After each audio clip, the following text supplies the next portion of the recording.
नमस्कार दोस्तों, कैसे हैं आप। उम्मीद है आप सभी अच्छे होंगे।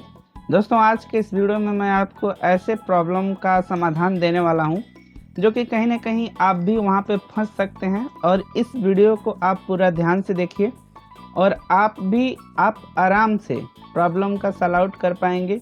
इजी वे में कोई भी प्रॉब्लम नहीं होगी। फुल स्टेप बाय स्टेप मैं आपको यहाँ पे समझाने वाला हूँ। दोस्तों, सबसे पहले आप प्रॉब्लम को समझिए। हमारे पास एक फ़ोन आया है जो कि बन गया है। वीडियो में मैं आपको दिखाया भी हूँ कि किस तरीके से बना है। इसमें प्रॉब्लम था एलसीडी लाइट का, लेकिन इसमें ग्राफिक बन रहा था। सैमसंग A12 लिखा हुआ फ्रंट पे आ रहा था, लेकिन कुछ भी लाइट नहीं बन रही थी।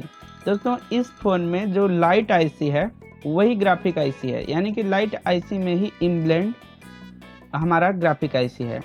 ग्राफिक आईसी में आप चाहें तो अगर इसकी लाइट आईसी को निकाल देंगे तो हमारा ग्राफिक बनना बंद हो जाएगा। इसलिए दोस्तों, आप इसे चेक कीजिए। जब मैंने इसमें चेक किया तो देखा कि एलसीडी लाइट का जो प्लस पॉइंट होता है वो शॉर्ट है, और जब शॉर्टिंग को फाइंड आउट किया तो इसकी आईसी ही शॉर्ट निकली। लेकिन आप नोटिस कीजिए कि इसका एलसीडी सेक्शन शॉर्ट था, लेकिन एलसीडी लाइट में ही ग्राफिक सेक्शन इनबिल्ट है। तो ग्राफिक सेक्शन बन रहा था, मतलब ग्राफिक के लिए 5 वोल्ट माइनस और 5 वोल्ट प्लस बनना जरूरी होता है, तभी ग्राफिक हमारा बनेगा डिस्प्ले पे। यानी कि 5 वोल्ट VSN माइनस और 5 volt VSP voltage supply for positive. तो दोस्तों, आप समझिए कि इसका लाइट सेक्शन खराब है और हमारा ग्राफिक सेक्शन सही है। लेकिन लाइट आईसी अगर आप बदल देंगे इसका तो भी हमारी समस्या सॉल्व आउट हो जाएगी। लेकिन मैं इस वीडियो में इसका लाइट ना बदल करके इसे डायरेक्ट बाईपास किया हूँ, और ये डिजिटल आईसी इसमें लगी थी। तो 3 पे जो हमारी 6 लैग की लैग आईसी होती है, एनालॉग आईसी, उस आईसी को इसमें लगा करके और फुल इसको ऑन किया है, और ये प्रॉपर चल भी रहा है। मैं आपको दिखाऊं, ये देखिए, ये प्रॉपर रनिंग है और बहुत ही अच्छे से वर्क कर रहा है।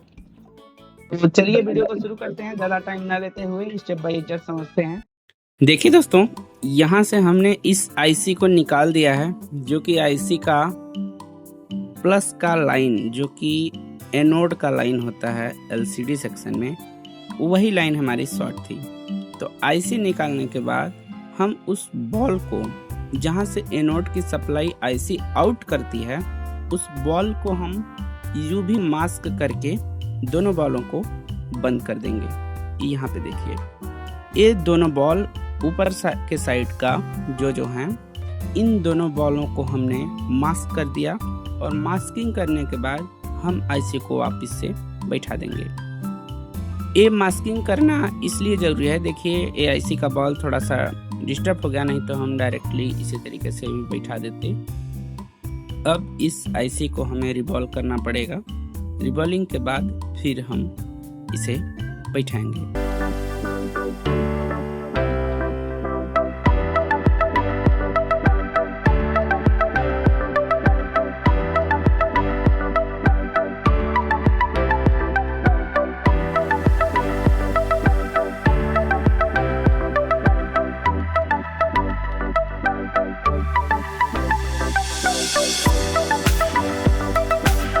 यह देखिए, यहाँ पे हमारी आईसी रिवॉल्व हो गई है, और इसका डायरेक्शन मिला के जिस डायरेक्शन में आईसी लगी थी, इसमें भी नोच कट पॉइंट होता है, और उसी के हिसाब से हमें आईसी को बैठा लेना है, ताकि हमारा ग्राफिक बना रहे और लाइट न आए।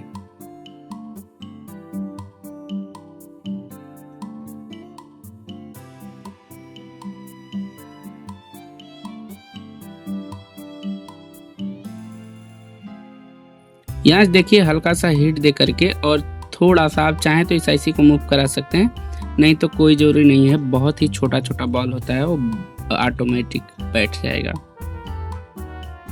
इसके बाद हम यहाँ इसमें थोड़ा सा ठंडा होने देंगे, और इसके प्लस पॉइंट के लाइन को हम चेक करेंगे कि कहीं पे शॉर्टिंग बन तो नहीं रहा है।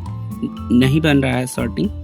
इसके बाद ये हम एक एनालॉग आईसी लेंगे कहीं से भी, आपको Redmi 5A के बोर्ड में मिल जाएगा, या कहीं से भी आप इस IC को ले सकते हैं। इसका नोच कट पॉइंट देखिए यहाँ से। इसकी बाल की काउंटिंग घड़ी के उल्टे दिशा में होती है, जैसे कि इसका नोच कट पॉइंट यहाँ है, तो इसके बगल से हमारा काउंटिंग होगा।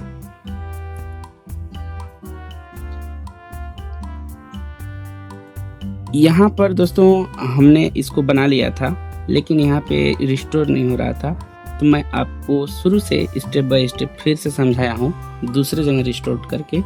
ए का आवाज़ हमारा वॉइस ओवर था, और अभी का जो वॉइस है वो फुली प्रैक्टिकली है, वहाँ पे आपको अच्छे से समझ में आएगा। और यहाँ पे बैठेगा भी नहीं, इसको मुझे दूसरे जगह रिस्टोर करना ही पड़ेगा, यहाँ पे करना पड़ेगा, यहाँ पे क्योंकि जगह है, और इस बॉर्डर के अंदर ही बैठेगा। तो मैं आपको दिखाता हूँ शुरू से कि मैंने कैसे कैसे किया है। ये देखिए EN सिग्नल की लाइन है जो मैं छोड़ा रहा हूँ, और यहाँ से हमारा है बूस्ट कॉइल की, और ये है इसकी VPH की लाइन।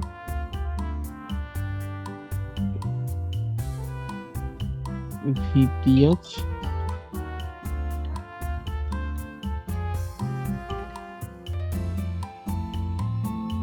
और यहाँ से ये हमारा है कैथोड की लाइन, और ये हमारा है ग्राउंड, जहाँ से हमने फीडबैक दिया था 2 नंबर पिन पे, और यहाँ से हम इसको ग्राउंड। अब देखिए फ्रेश जगह पे सबसे पहले जो 3 नंबर पिन है, सबसे पहले जो 3 नंबर पिन है यहाँ पे हमको ग्राउंड कर देना है। अब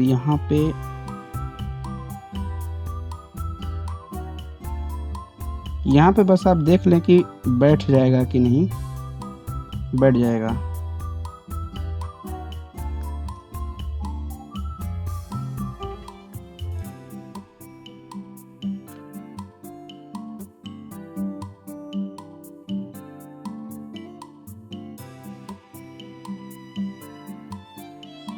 और इस 3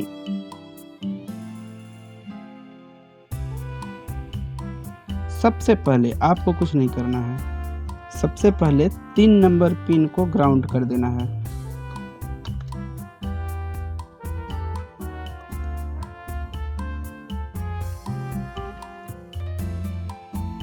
कहाँ से कैसे करना है आपको मैंने बता ही दिया है कि आप इसके बाल काउंटिंग कैसे करेंगे।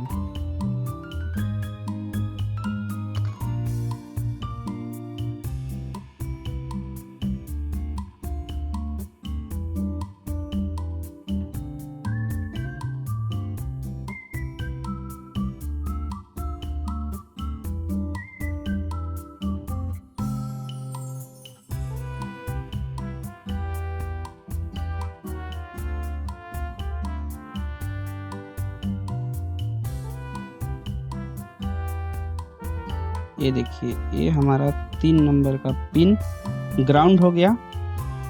और यहाँ पे देखिए, यहाँ पे आपको एक कैप लेना है, कैपेसिटर लेना है, कोई सा भी कैपेसिटर हो, किसी भी मदरबोर्ड का हो, आपको एक कैपेसिटर ले लेना है, जैसा कि मैंने यहाँ पे लिया हुआ है।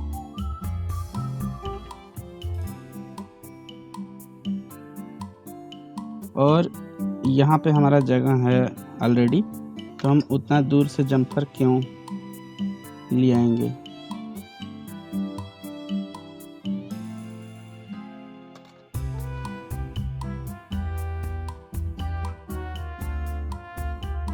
आपको एक करना अनिवार्य है दोस्तों, अगर आप कैपेसिटर यहाँ पे नहीं लगाएंगे तो प्रॉब्लम हो जाएगी, आपकी जो LCD लाइट है वो अच्छे तरीके से नहीं आएगी, फिल्टर करके आपको नहीं मिलेगा। और एक ए रजिस्टर लेना है आपको।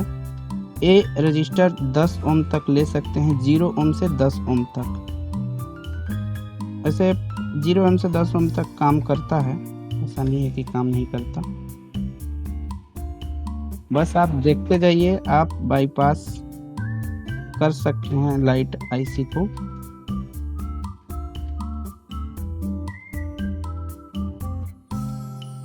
अच्छे से ये देखिए, यहाँ पे हमने एक कैपेसिटर रैंडमली कैपेसिटर है, कुछ नहीं करना है आपको।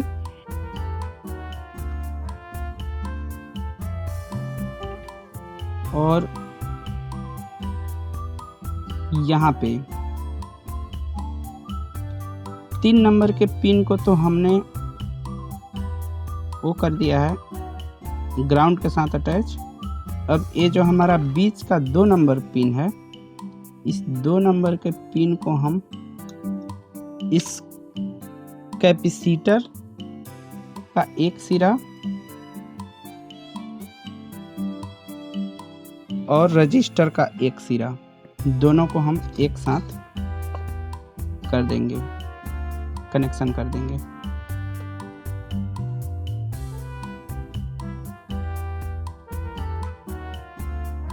बेहतरीन लाइट पाने के लिए एक सिरा इसका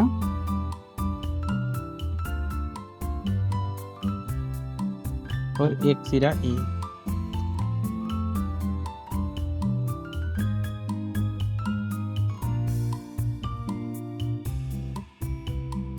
ये देखिए, अब बच गया हमारा 1 नंबर पिन। तो इस 1 नंबर पिन से हम जम्पर उठाएंगे। मैं वॉइस ओवर नहीं कर रहा हूँ, ये डायरेक्टली मैं वीडियो को शूट कर रहा हूँ, तो आपको समय पूरा ही देना पड़ेगा, तभी वीडियो ये आपको समझ में आएगी। वॉइस ओवर करता तो वीडियो को फास्ट फॉरवर्ड कर सकता था।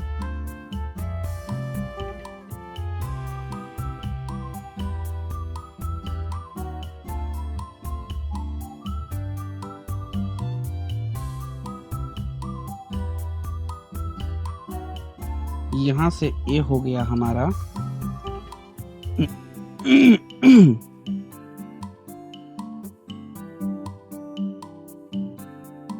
इस पिन को हम, इस 1 नंबर वाली पिन को डायरेक्ट हम कैथोड कर देंगे।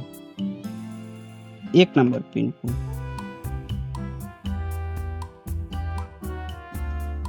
कैथोड का मतलब माइनस।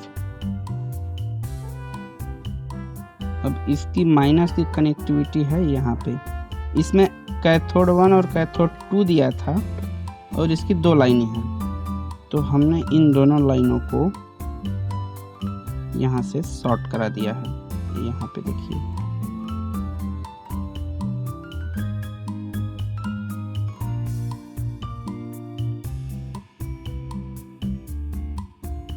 ये हमने कैथोड दे दिया।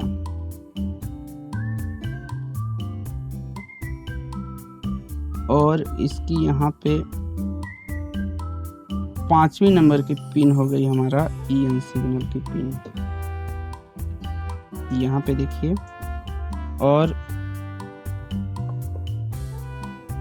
EN सिग्नल का जो पिन देना है वो मैंने आपको बता ही दिया है।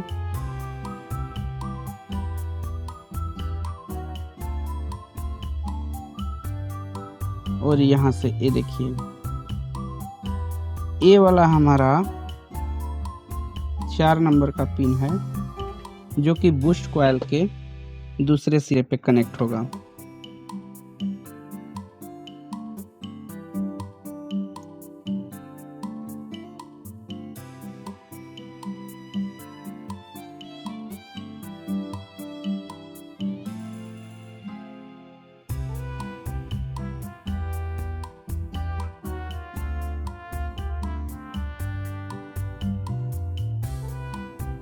यहाँ पे एक कनेक्ट हो गया।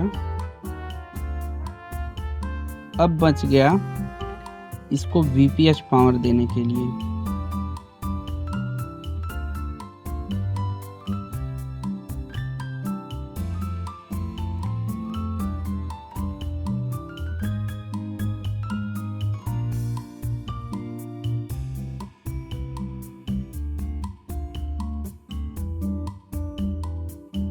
तो तो ये इसकी 6 नंबर पिन है, जहाँ से इसको हम VPH दे रहे हैं।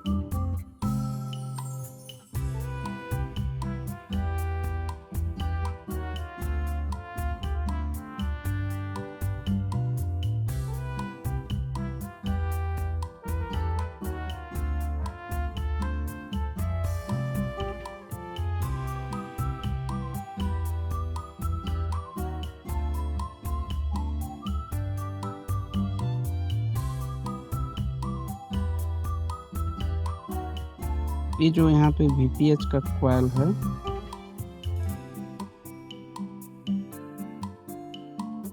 कॉइल के बगल में ये कैप है, इस कैप के ऊपर हम दे दिए।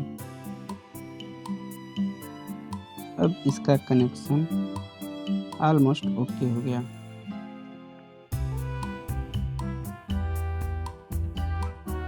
अब हम इसे आपको टेस्ट करके दिखाते हैं। देखिए, बाद में हमने EN सिग्नल इसके डायरेक्ट डिस्प्ले से दिया है 9 नंबर पिन से।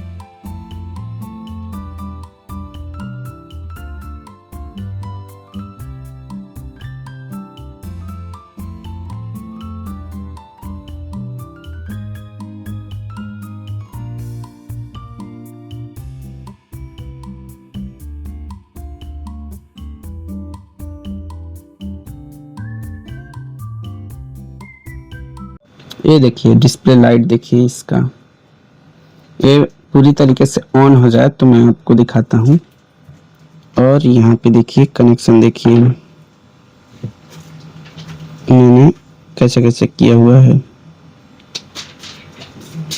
ये देखिए कितना अच्छा इसमें ब्राइटनेस है।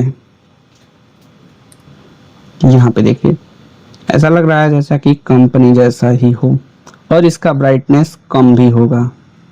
देखिए कम हो गया, यहाँ से हम तेज करेंगे, तेज हो जाएगा। Using high brightness for long performance excess battery consume. ये बोल रहा है कि अगर आप अधिक ब्राइटनेस करेंगे तो आपकी बैटरी खाएगी, लेकिन उससे हमको लेना देना नहीं है। अब हमारा बात समझिए, अगर मैंने एक कैपेसिटर, जो मैंने यहाँ पे अलग से एक कैप और एक रजिस्टर लगाया हुआ है, इस कैप को और रजिस्टर को आप नहीं लगाएंगे तो आपकी ब्राइटनेस कम और अधिक नहीं होगी। रजिस्टर को नहीं लगाने से कम और अधिक नहीं होगी, डायरेक्ट फुल ब्राइटनेस पे चलेगा। और कैप नहीं रहेगा तो वोल्टेज प्रॉपर नहीं आएगा। कैपेसिटर करता क्या है दोस्तों, कैपेसिटर वोल्टेज को फिल्टर करके और फिर देता है, तभी हमारा प्रॉपर करंट चलता है। इसीलिए आपको कैपेसिटर और रजिस्टर मोस्टली लगाना है। बाकी का कनेक्शन इसके बोर्ड में दिए गए बूस्ट कॉइल और VPH पावर और इसके डाई बोर्ड से हमारा काम हो जाएगा। इस तरीके से आप बाईपास कर सकते हैं। ये देखिए स्लीप मोड में भी गया। और EN सिग्नल इसके डिस्प्ले कनेक्शन से आपको देना है। एक बार में अगर वीडियो आपको समझ में नहीं आता तो 3-4 बार 5 बार देखिए, आपको समझ में आ जाएगा। मिलते हैं नेक्स्ट वीडियो में, तब तक के लिए गुड बाय।